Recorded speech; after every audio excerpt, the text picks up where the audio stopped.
o Alerta Geral. Bate-papo político com os jornalistas Luzenor de Oliveira e Beto Almeida.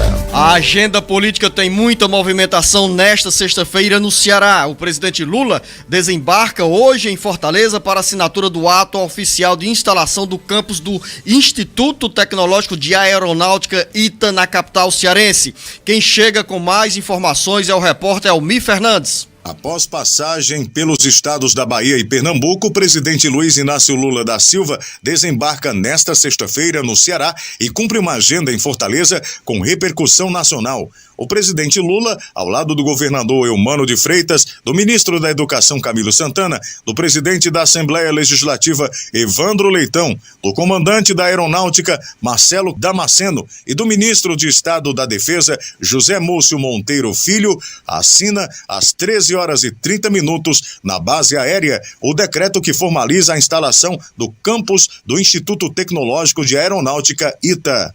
O campus do ITA é fruto das articulações do ministro Camilo Santana, que ao defender a ideia da unidade em Fortaleza, mostrou dados com a projeção de estudantes do Ceará no Instituto Tecnológico de Aeronáutica. A primeira visita do presidente Lula ao Ceará em 2024 gerou uma onda de especulação no campo político, com repercussão na agenda pré-eleitoral de Fortaleza. Isso porque, ao lado do presidente Lula, estará o presidente da Assembleia Legislativa e um dos pré-candidatos do PT à prefeitura, Evandro Leitão. Antes de se filiar ao PT, Evandro foi a Brasília e, na audiência com o presidente Lula, recebeu votos de boas-vindas e se tornou no principal nome aliado ao Palácio da Abolição para concorrer à sucessão do prefeito José Sarto. Com redação do Ceará agora, Almir Fernandes. Jornalista Beto Almeida, é inevitável a vinculação política e pré-eleitoral que se faz nessa visita do presidente Luiz Inácio Lula da Silva, principalmente pela guerra travada hoje entre PDT e PT na corrida pela Prefeitura de Fortaleza, embora no cenário nacional os dois partidos estejam aliados no governo do presidente Luiz Inácio Lula da Silva. Quanto a esse ato oficial de instalação do ITA, dizer o seguinte, Beto, o ITA é uma das instituições de ensino superior mais disputadas no Brasil e o Ceará ganha destaque nacional nesse cenário porque sempre tem um bom número de alunos aprovados nos vestibulares do ITA. E agora, destaque ainda maior porque o Ceará passa a ter um campus do Instituto de Tecnologia da Aeronáutica ou de Aeronáutica ITA. É uma boa notícia com esse viés na educação, mas a interpretação política e, repito, pré-eleitoral dessa visita do presidente Lula acaba sendo inevitável. Jornalista Beto Almeida, bom dia. Beto Almeida, a análise política com credibilidade e isenção. Bom dia, Luciano. Bom dia aos nossos ouvintes. É inevitável fazer esse elo, esse vínculo com a questão política, Luciano, porque de fato as viagens que o presidente Lula estipulou para fazer pelo país agora nesse primeiro semestre faz parte sim dessa nova estratégia que é focar exatamente nos seus redutos eleitorais em todos os estados e concentrando essas viagens até o primeiro semestre, aí no máximo até julho. E por que isso? Exatamente, ele prevê que esse calendário de visita seja todos os estados no primeiro semestre para evitar que haja um questionamento de natureza política a partir do segundo semestre. E o presidente Lula precisa fortalecer as pré-campanhas dos seus candidatos, dos candidatos do PT e dos partidos aliados durante essas viagens. Hoje, por exemplo, ele vem ao Ceará, mas antes ele já estava em Pernambuco. Ontem, hoje, ele participa da troca de comando lá do comando militar do Nordeste para vir aqui para o estado do Ceará. E aqui, Luciano, muita gente se... Solenidade programada para as 13h30 na base aérea de Fortaleza. Isso. E uma área, Beto Almeida, onde você terá a presença de políticos de vários partidos aliados ao governo do estado e ao governo federal. Naturalmente estará ao lado do presidente Lula o presidente da Assembleia Legislativa, Evandro Leitão, que é um dos pré-candidatos do PT à Prefeitura de Fortaleza, e vai ser um espaço bem disputado também por outros pré-candidatos, mas teve também uma recomendação no tom de prudência para o ato administrativo não ser transformado em palanque pré-eleitoral. Esse é o ponto, Luciano, que eu estava falando exatamente em relação à agenda. Por que ela está se concentrando exatamente apenas no lançamento da pedra fundamental do ITA, que é o Instituto Tecnológico de Aeronáutica, ao contrário de estados como a Bahia, onde o presidente esteve em 2 municípios, em eventos diferentes, Pernambuco do mesmo jeito, para evitar esta questão de natureza política, de disputas principalmente internas, já que o PT hoje, por exemplo, em relação à capital Fortaleza,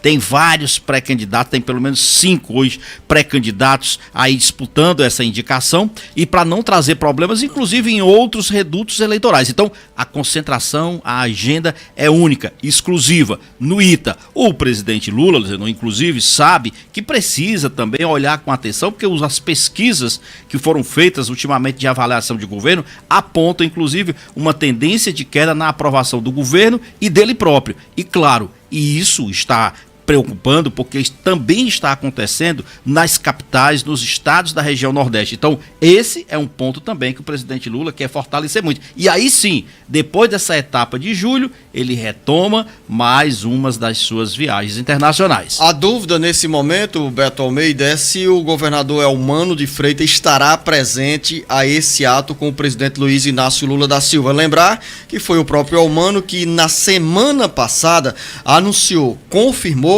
a visita do presidente Lula ao Ceará, justamente para oficializar a criação do campus do ITA em Fortaleza. Você disse bem, isso não é uma dúvida, mas olha, o governador Elmano, é bom que se diga, suspendeu toda a agenda de trabalho dele porque ele foi diagnosticado com um quadro de pneumonia.